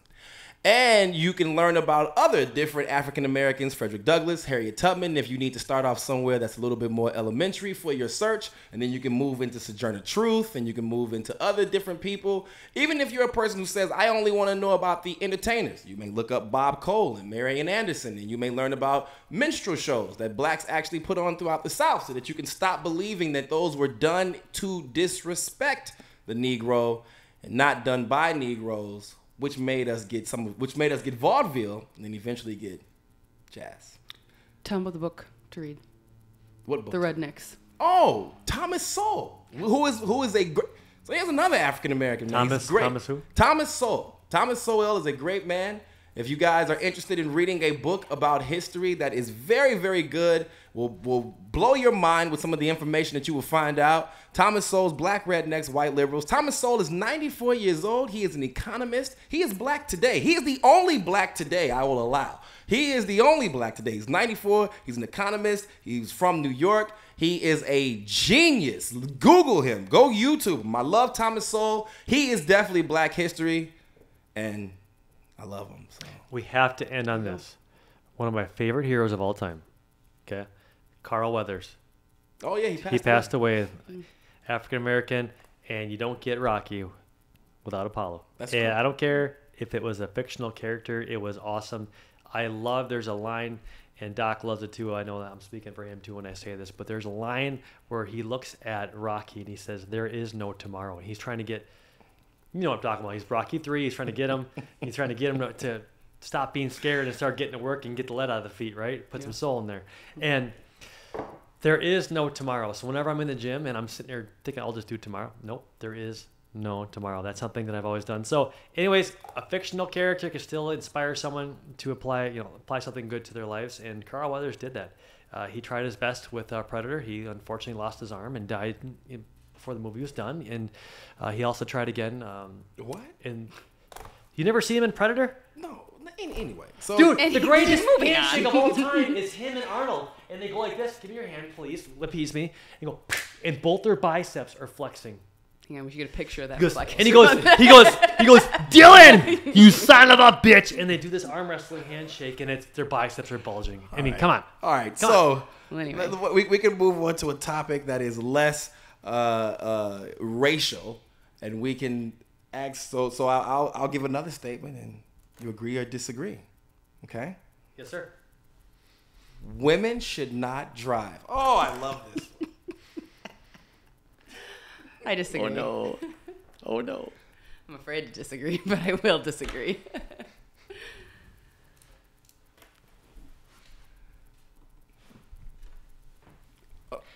I agree. Why are you hiding? Huh? They see I'm you. not scary. Well, I mean, I don't know. I have some tendencies. I think when we put people in the wood chipper or in the guillotine, I think we do it feet first. Okay. And then we flip them around. Okay. I think, just to be clear about that for everyone. So Dana, why do you disagree that women should not drive? Lorenzo, women should be able to drive. Women are excellent drivers. Women were put on earth to drive. And the thing that we drive the very best is men crazy. Oh, sneaky. I'm so sneaky. But that's the woman. Well, That's the woman inside of me. See, now I have a couple driving analogies, so let's just go with the first one here. Now, I think that there are a lot of men who think that I'm going to become very successful in life, and then I won't have as many problems with my woman, or I won't have as many arguments, or things like that. That is a lie. That is a big fat lie, because women were put on earth to test men and to drive men crazy. Now, I will say that a good woman does bring you peace. We do talk about that a lot. Women need to have their 3 S's together. They're sexy, supportive, and serene. Serene means peaceful and tranquil. Okay? So you do need to have your 3 S's together. A good woman will bring a man peace. But the thing with women is we're still going to test men and drive them crazy, because it is a way to feel a man's strength and masculinity while we are having our emotional shitstorm. Because a man, while his woman is just having an emotional meltdown or testing him or driving him nuts, he can't waver, right? Because men, you got to know who you are regardless of if you're with that woman or not. And it's never ever fun when women test you, because it's probably after you did something super, super awesome. But the thing is, with women, we're also not going to settle for some soy latte pussified beta male who just needs our approval over everything. So that's the first driving analogy. The second driving analogy is that this one's a little bit more serious, but still a driving analogy. Honestly, at the end of the day, women do want men to drive in life, because women want to sit in the passenger seat. Feminine women want masculine men to take control and take the wheel and make the decisions, and ultimately, feminine women don't want the weight of the world on their shoulders. They want the masculine man to take over that and make life easier instead of making it harder. And lots of times when it comes to women, if the man's not acting like that, she'll just get out and she'll go ride another car. So that's my second driving analogy. Now to actually talk about like driving, machinery or cars or something like that everybody's probably thinking about. I mean, come on. I mean, okay, we're not as good of drivers probably overall. I didn't look into stats or anything like that. I'm just kind of, talking about my thoughts here. I don't think that women are as good of drivers overall. I don't think that we're so bad that we shouldn't be allowed to drive. And I think because men and women are different, and women are wired different, and our brains work differently.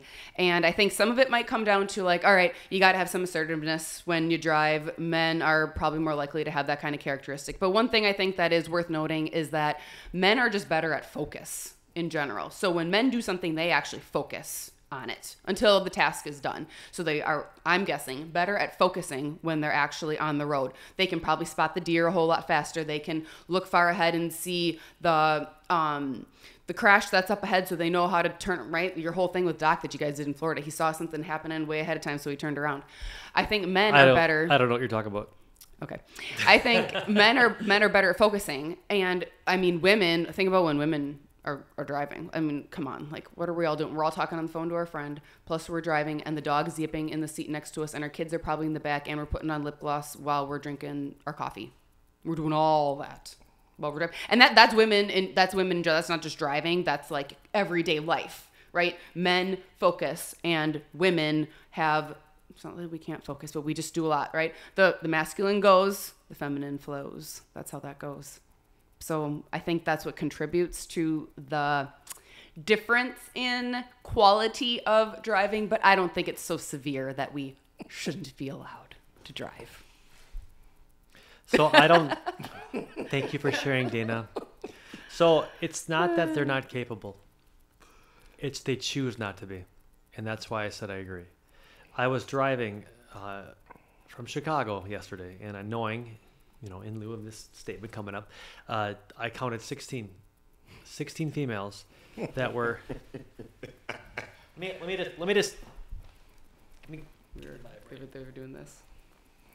And this is. Are they? This is how they're driving? Yeah. Yep. Oh yeah. How are they pedaling? The foot was for dramatic What kind of effect. a My car is point this? was I wanted you to watch the phone, and I'm watching it. You can't see their ears. You could see a glow from the phone, and they're driving in Milwaukee traffic, Chicago traffic. I know you know all about that. You're from there, as you're born and raised there, so you know it's not a joke, And they're sitting there, and I get it. They can allegedly multitask, okay, but my point is they're not, and it's causing problems. And if it's not causing problems, it's causing a lot of cortisol raising from stress and fight or flight that's happening on the highway. All right, so. If you are a focused driver, you could be on the road, but if you're not, stay home. Stay home. I've been guilty of texting on my phone, but you know what? It's usually a voice text, but my eyes are still on the road. I'm also really good when it comes to a very dangerous, sudden situation that you had to respond. Mm-hmm. Women traditionally don't.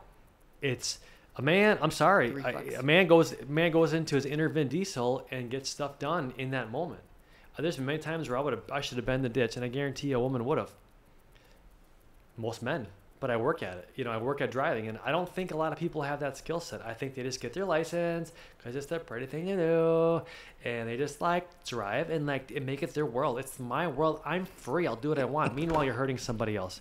My own wife, who was driving, got hit in a roundabout twice, 2 weeks in a row. From negligent drivers. And, it happens all of the time. And I'm sorry, I do see it way more. I'm talking 90% of the time when I see someone doing something that makes me want to roll my eyes on the highway, it's a woman. Mm-hmm. I'm sorry. And you know what? Guess what? Let me bring this other part to it. Now, should they have their license? I'm okay with them having their license. But I'm telling you right now. But if you two are allegedly...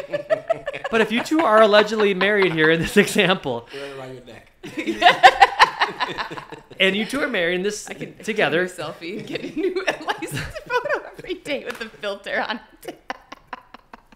Oh boy. Go ahead. But no, and there's a blizzard out. I want the man driving. Oh, I want the man driving too.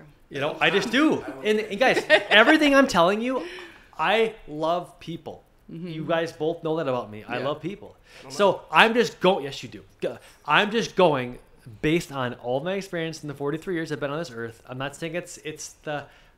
I know everything. I don't. I know way less than I do way more. And I'm telling you that my experience is a lot of women do not either. They shouldn't have their license or they don't deserve it because they're not taking it seriously. Do you think, maybe you'll address this too, do you think women have the capability to learn to drive like a man? Can we be taught?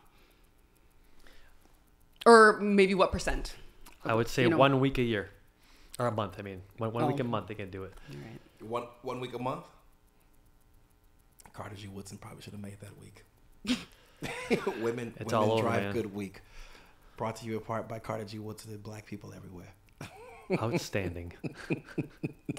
Well, I think that, and I do have, I want to say this, I am very like history driven, and I try to be very factual. And this is probably the one subject where I literally have no facts about this. I have no facts. I have never thumbed through the numbers of accidents because I don't believe them. Right? I don't believe them. I do not believe that men have more accidents because I look at their cars and I see where the accidents happen. And I look at the cars and I say, okay, how the hell did this guy get in an accident in his back? How? So and then people say, oh, maybe he backed into something. Or maybe someone drove into him and drove away and she had no insurance. And she did not know how to drive. And she, cisgender, transgender, whatever, she did this. She did this. And this man is now suffering the consequences because of a woman's actions. Essentially, she is driving him crazy. Mm-hmm. We are good at it. And she shouldn't be able to do that either. That's why she should not be allowed to drive. Because she should not be allowed to drive a man crazy. And she should not be able to drive a physical vehicle, submarine, bike, skateboard, moped, motorcycle, none of them. Did I miss something? Roller skates. Don't you get on them. Nothing with wheels. Wheelbarrow. Get out. Don't do nothing. Wagon. Easy Rider. Get out of this. Or whatever the fucking shit is called. Get out of it. None of that. Don't do it. Power wheel. Bigfoot. No. Get off. It's scary. You might hurt you and another little boy. I believe this. I do have a part of my channel on YouTube and on the other channels, BitChute, all of that. You can see evidence of what I am saying to you about women not being able to drive. I have about 16 episodes of women driving terribly and me reacting to them. As a matter of fact, there's one episode where a girl hit a goddamn Mexican sandwich on her drive. She hit a Mexican sandwich. I'm serious. She hit a torta. That's what she said. Did she not say it? She said she hit a torta. She did. She did. Okay. So there you go. She should not be driving. And so I am very concerned that we are all, including you as a woman, you are at risk. We are all in danger. Daily we are taking a dangerous risk by even being on the road with women. Simply because they enjoy driving. I enjoy driving our nice vehicles that beep at us when Oh we get my to God. go. Oh my God. My vehicle beeps at me a lot. Simply because they are driving and they like to drive, not just men. Mm-hmm. They like to drive people crazy. Oh, that's very fair. And I do believe that women are on the roads driving people crazy and essentially driving into people at the same time. Let me talk about the whole men and women thing first. Okay. Remember, because I say this on every episode and it's like my signature line, remember that there is sexual polarity between people. You have your masculine man, and the core of the man is his mission and its direction, and he's competitive and he's aggressive. Those are his cores, okay? And the core of the feminine is intuition and radiance and love and ultimately the relationship. Now, the idea of polarity means that we have our complementary opposites. And what do opposites do? They attract like magnets. You need that polarity in order to have passionate, successful relationships. You don't need it for love because you can just love people. You don't need it for love, but you need it for that passion. And the whole thing is you're a very strong, successful, masculine man who doesn't waver in who he is. He will like that woman who like tests him and drives him crazy because it's that opposite. It's that opposite that helps him attract. The stronger he gets, actually a little bit more of the crazy she's going to end up getting. And when I say crazy, I also mean that in a good way, right? Like I do wholeheartedly stand behind the 3 S's that we talk about, and that serene is one, and that you do bring your man peace, okay? But like there's a little bit of like peace and crazy going on inside of women. It's one of the things men like. It is. When Lorenzo, do you know where I'm going with this? When you were thinking about like, what kind of like ideal woman would I want? And would I want her to just be like, crazy about me? I mean, I think that's what every man would want. You want a woman to be crazy about you. You're going to get a little extra crazy baggage along with it. But she doesn't have to drive you crazy. Well, she's crazy. She's already crazy. Why does the trip have to involve 2 people? You're there. You're the strong masculine force that lets us not completely get so derailed. Well, you stand strong. We want to feel that strength. That's just why sometimes we're like has a man like ever come home after, I don't know, he just got a big business deal and he made $1 million, or he just had like a really kick-ass day of work, or he closed a sale, or whatever like really cool thing he does, and he comes home and he tells his woman about it, and he's like really excited, and she's like, oh cool, like did you remember to take out the trash? And like of course he didn't remember to do that. She's like, you're supposed to take out the trash, and he like gets completely derailed by this. Okay, he shouldn't do that because he should be right. That's a test, and she's driving him crazy. Okay, you can't fall for that test. You can't waver, because you got to know who you are, and you got to stand strong despite her nonsense. Because that is a little bit of nonsense, but it's like, it's just some of the testing that women do. Because instead, what he really should say is he should like pick her up, spin her around, kiss her, and be like, yes, no, this will work. Pick her up, spin her around, kiss her, lovingly, with a big smile, tell her, that doesn't matter because we're going to hire someone to take out the trash from now on.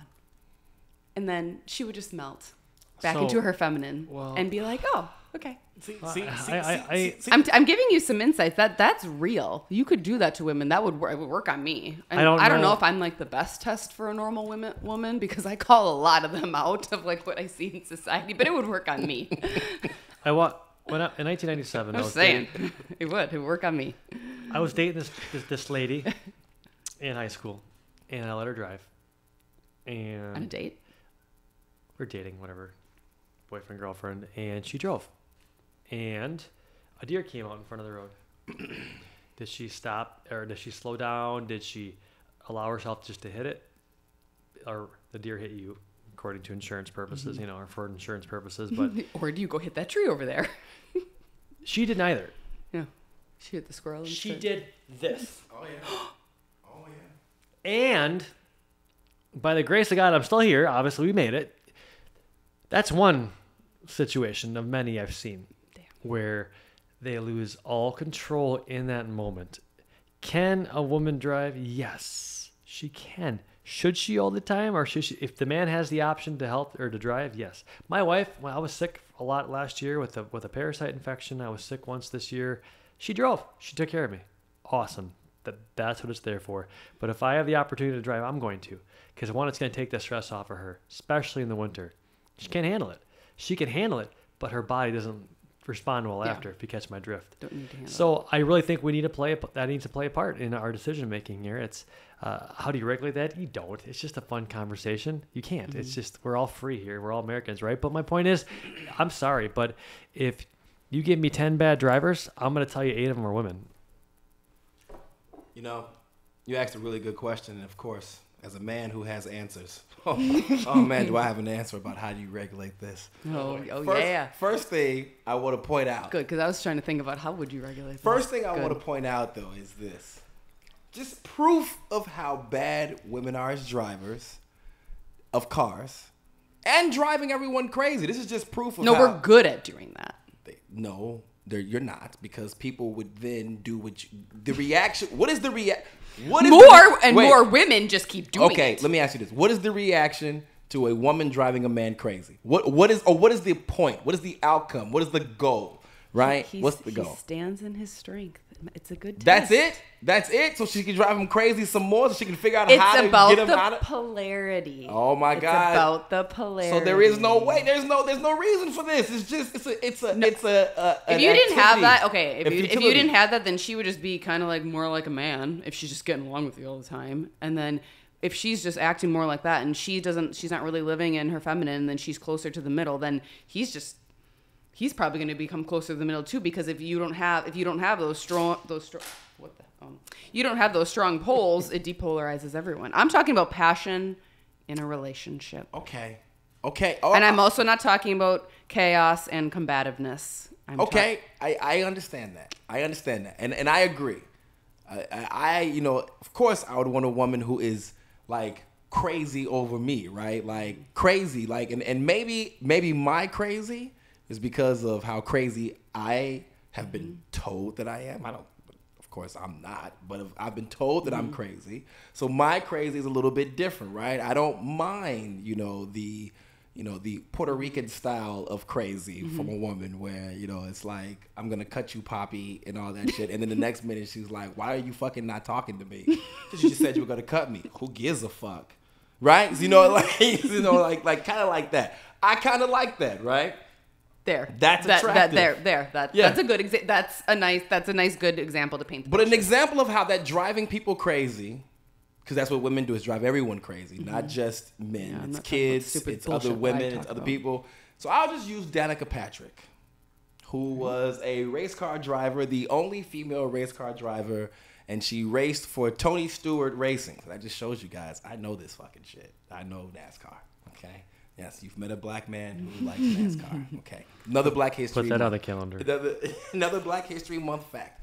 I like NASCAR. Okay, so Danica Patrick, as a race car driver, would only win big races. Daytona 500s, but rarely, right? She really wouldn't win them.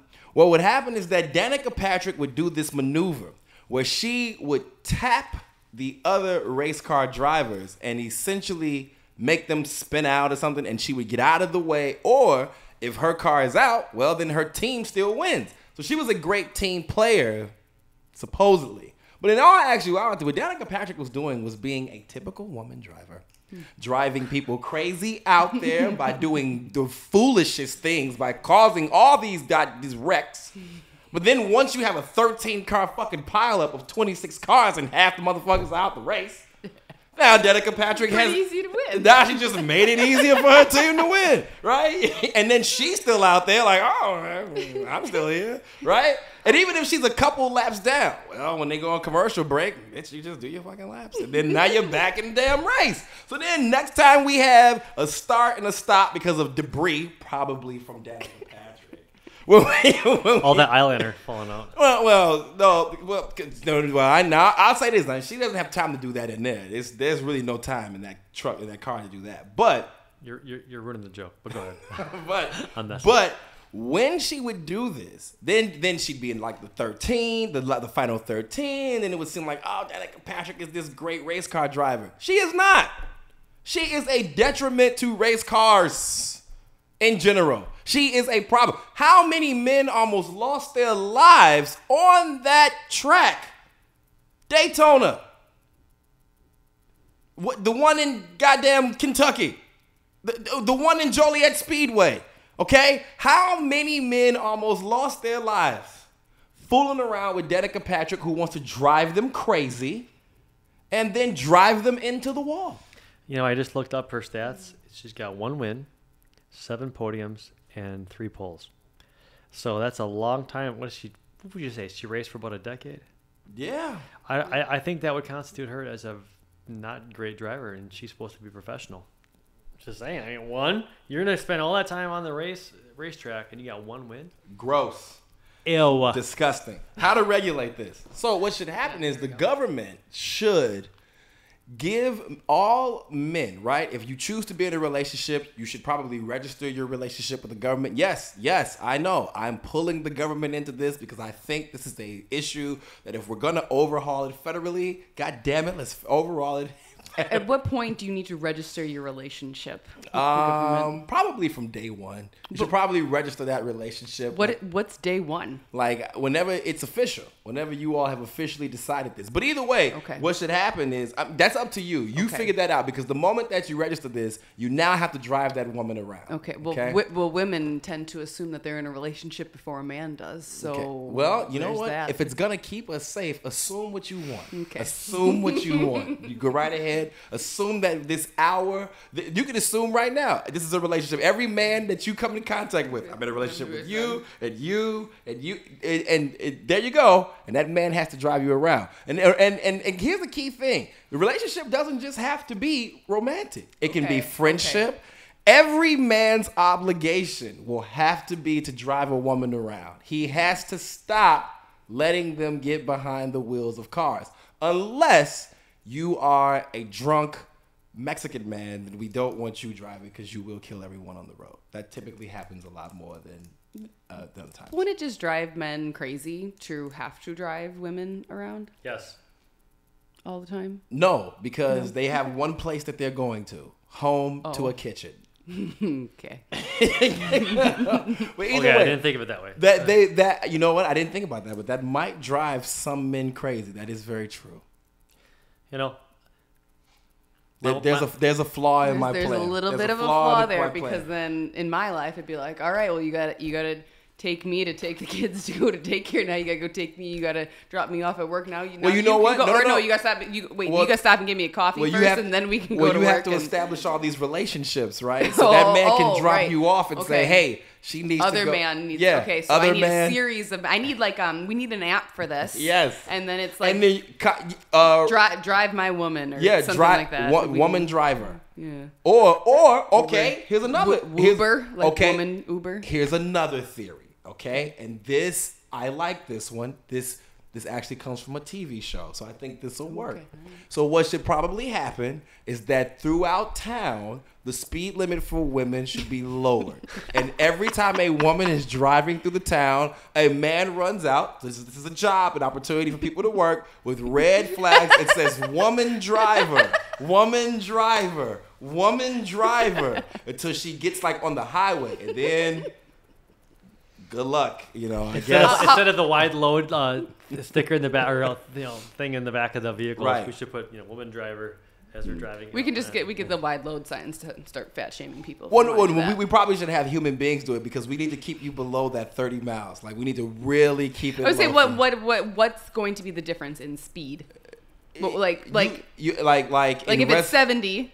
Oh, no, women can't even drive on 70. Oh, my Lord. That is dangerous. At that point, so I can't drive on that's 41. felony driving right there. That's close. That's homicide driving right there. Because you know better. You know you shouldn't be doing 70, and you just violated the law anyway. So that's like murder. Like you're trying. That's like attempted murder. So then women can't even go on those kinds of highways. They probably shouldn't. Because if you say you wanted them to go, a police escort, a police should see you. He should say, "Miss, where do you plan on going?" And then you say, "Oh, I was going to Wausau." And he says, "I will guide you or follow behind you." And then he can turn his lights on and he'll have special woman driver lights.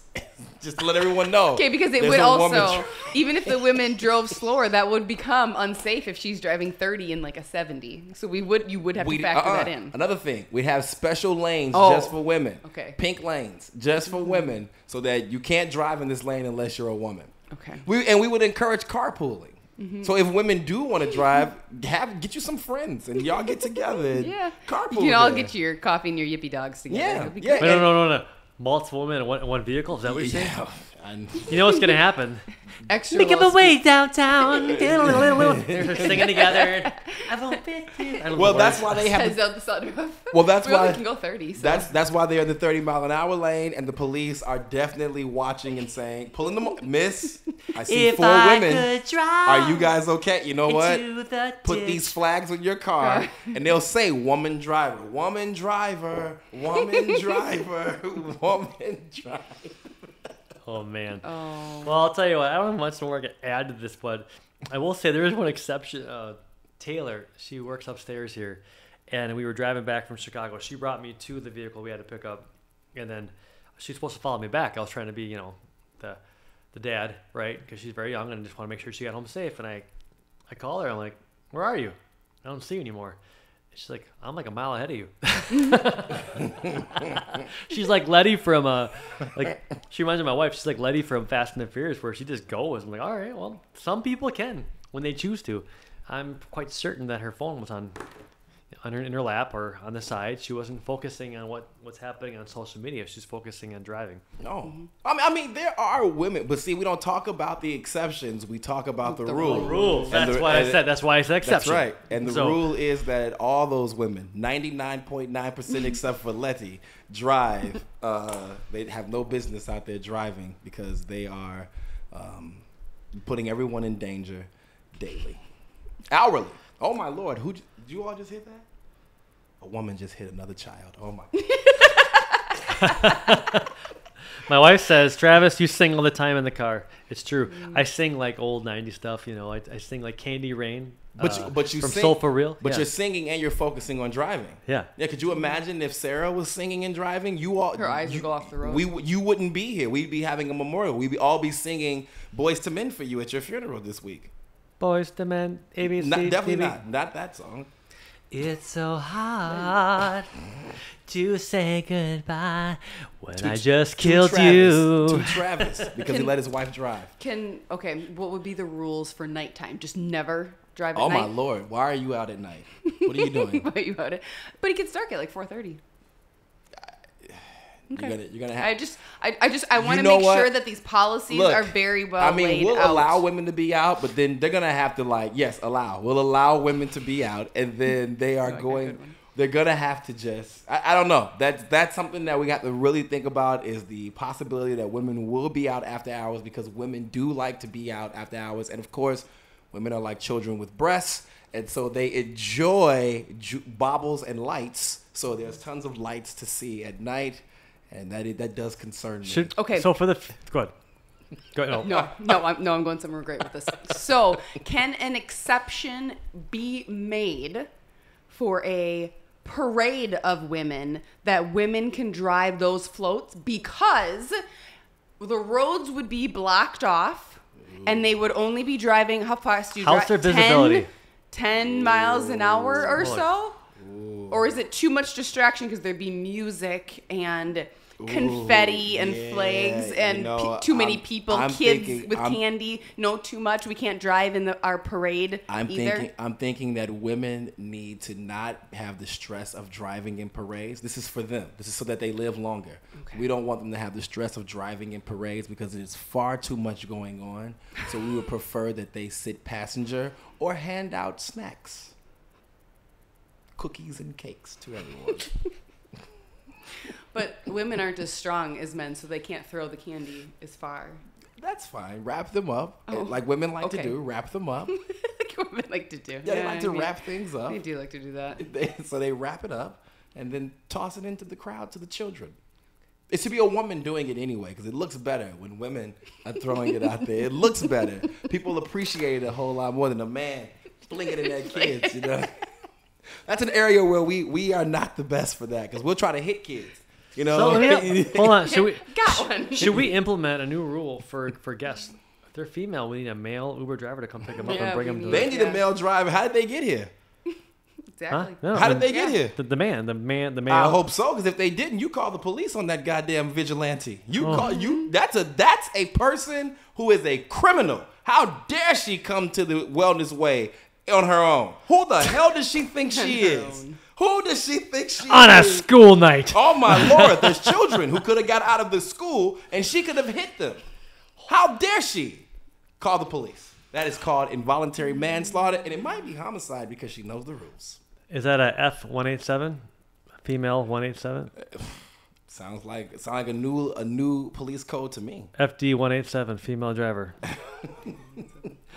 But I will say this, so I will be serious. I understand that not every woman is a terrible driver, right? Not every Agreed. woman is. I'm sure Dana does a really good job my car of does. driving, even though I've never been behind her. You want to go take a spin when we're done? I absolutely do not. I don't Okay. trust you at all. And so I do think... You're afraid I'm going to take you home to the wood chipper, aren't you? I'm afraid that I'm not going to make it home at all.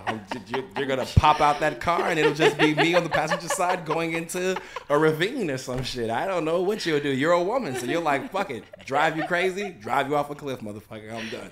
So, I don't know. But I do think that in a lot of cases, women are not, they can't make the best snap decisions. And not every case. I think there are some cases where women do really good. I've seen female truck drivers, they do well. There are women who do some racing and they do well outside of Danica Patrick.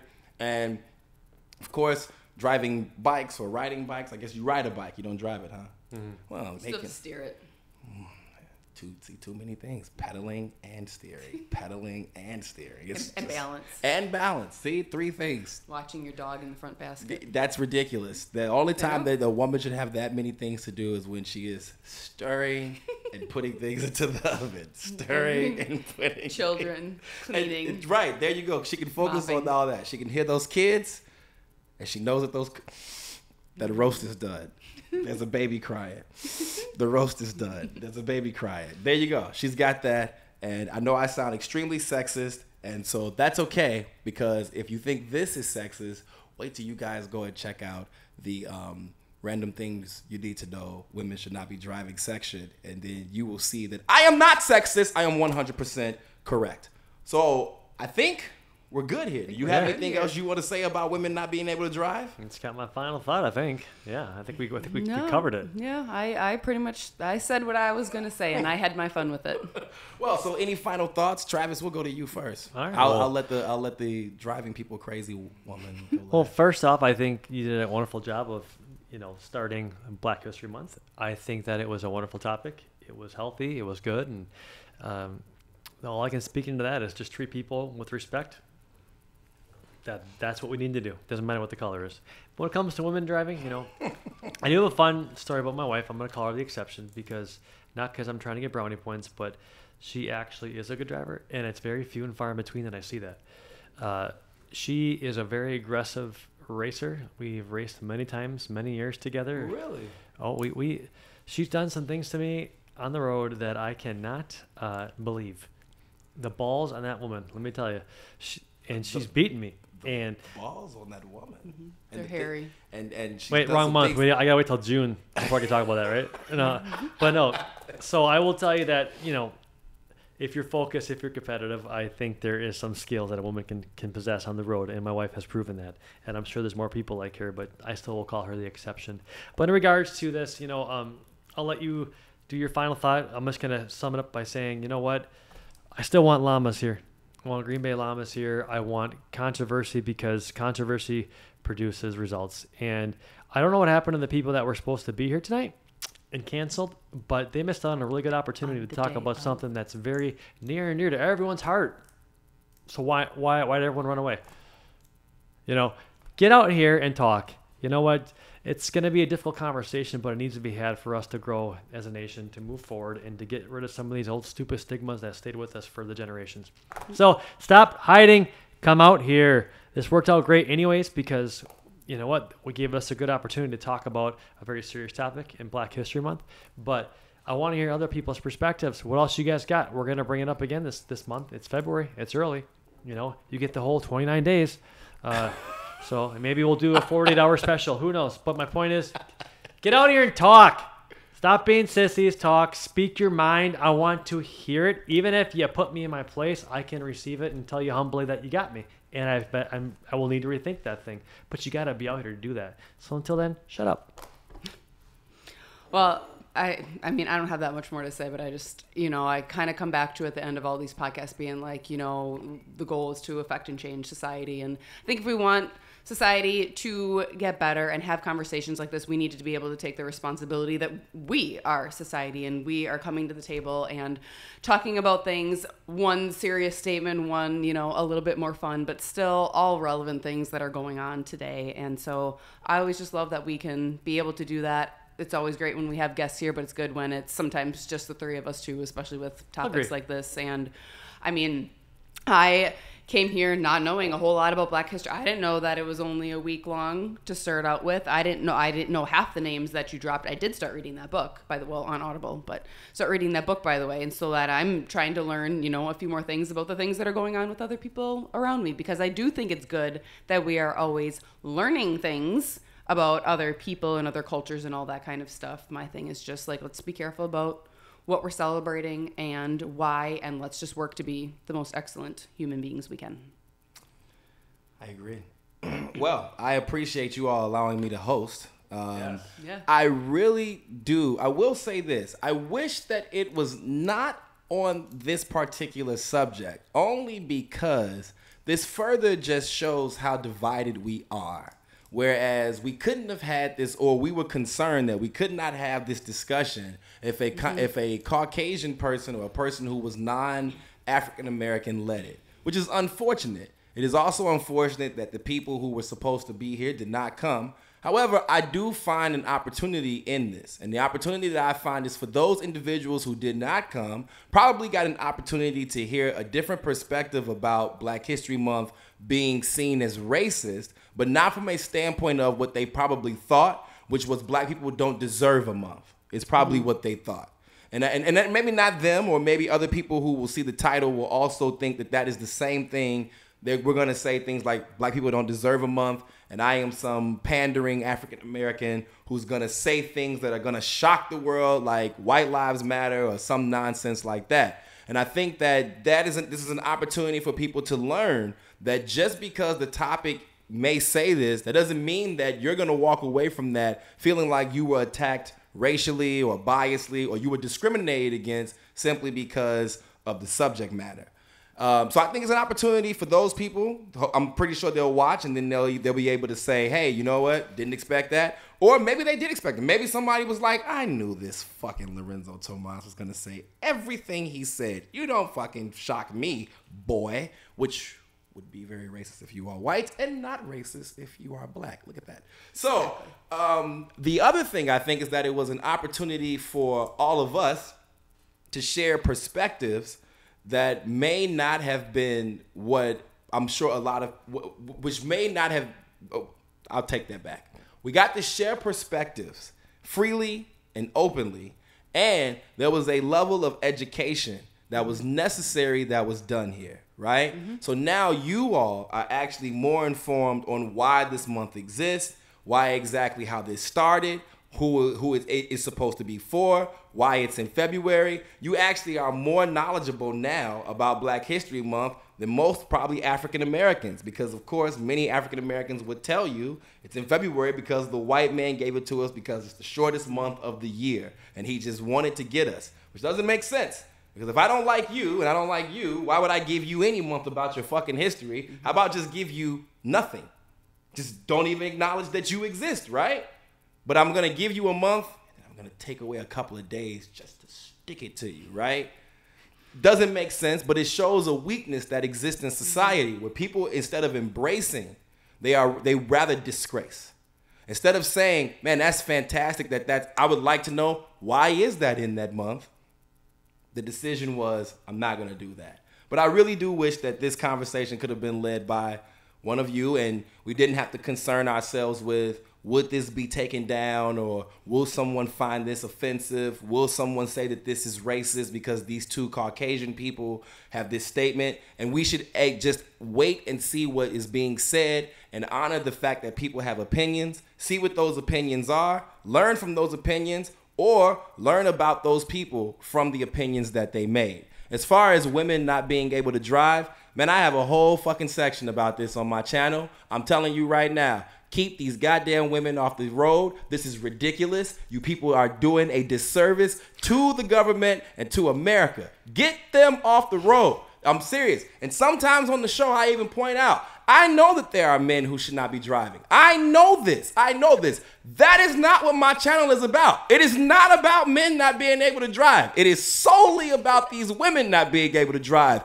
If you want to go watch that, your ass better go somewhere else and watch that shit, because it's not going to be on the channel called Random Radio, which is on YouTube, BitChute, Rumble, Gab, Minds, Facefuck, Twitter, all those places. You can catch it and you can watch it right now. New episodes will be up at midnight, actually, tonight. Oh, it's time for new episodes. Lots of Black History stuff. We're going to be talking about Black History things, and we'll be talking about them from a standpoint of what Black people are saying in the news. One thing that is affecting Black people, obviously, is interior design. It needs to be decolonized, and we need to escape whiteness. So that should be dumb. All right, I'll see you soon. Thank you all for coming to I Disagree podcast. I am Lorenzo Tomas. This is Travis Frisk. This is, of course, Dana Dilling. And Dana, you didn't even promote your show.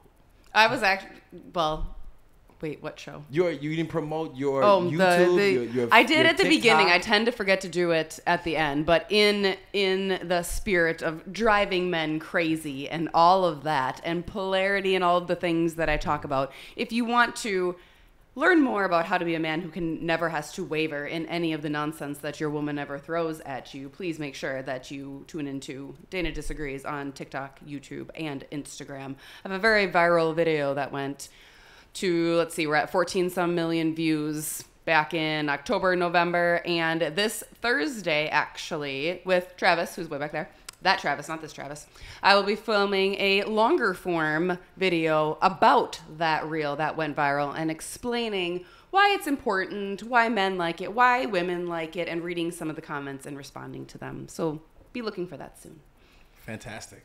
Awesome.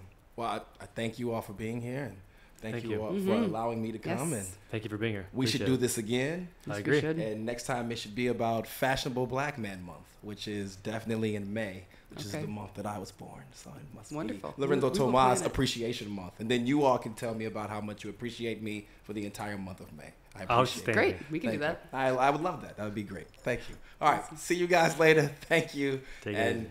good night.